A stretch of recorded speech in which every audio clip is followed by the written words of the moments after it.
If you're younger, this is especially for you.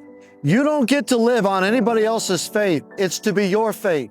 God wants passed down to you who He really is so that you can discover for yourself that there's nobody else like Him. Joshua means Yahweh is my God.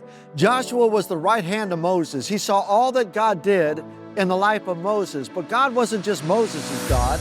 He was Joshua's God. It was going to come true in Joshua chapter 1.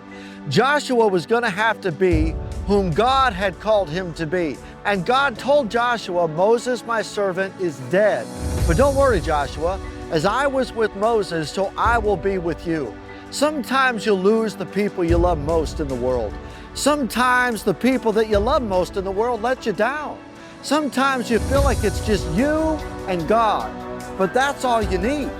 God and you are more than enough because God plus you equals the majority. If you had everybody else but you don't have God, you're in the minority. God was about to do in Joshua's life something that was absolutely remarkable. He was going to go to the greatest city of the day.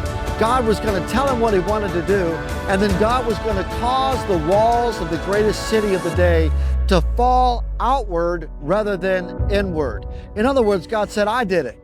Nobody else did it except for me. God wants to show himself faithful to you. The question is the God of the Bible the God that you genuinely serve? Are you looking through the lens of your parents, looking through the lens of your school, looking through the lens of your teacher, your pastor? Or do you see God for who he really is? You need your own track record with God. It's why I think Joshua would have a hat like this. I think he'd be saying, have you asked God?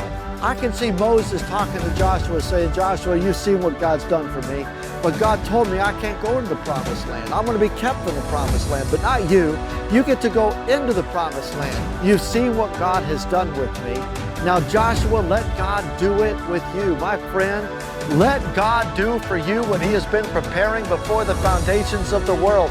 He's faithful. And when I'm out at a place like this and I see the awe-inspiring power of nature that he's created, a world-class surfing spot, a world-class body surfing spot, I go, my gosh, the God of the Bible is fearsome. And you should fear him for who he really is because it's the beginning of wisdom. And when God goes to work for you, he's going to prove himself faithful all over again. May your name be true if your name is Joshua. Yahweh, or the living God, is truly your God. And you believe?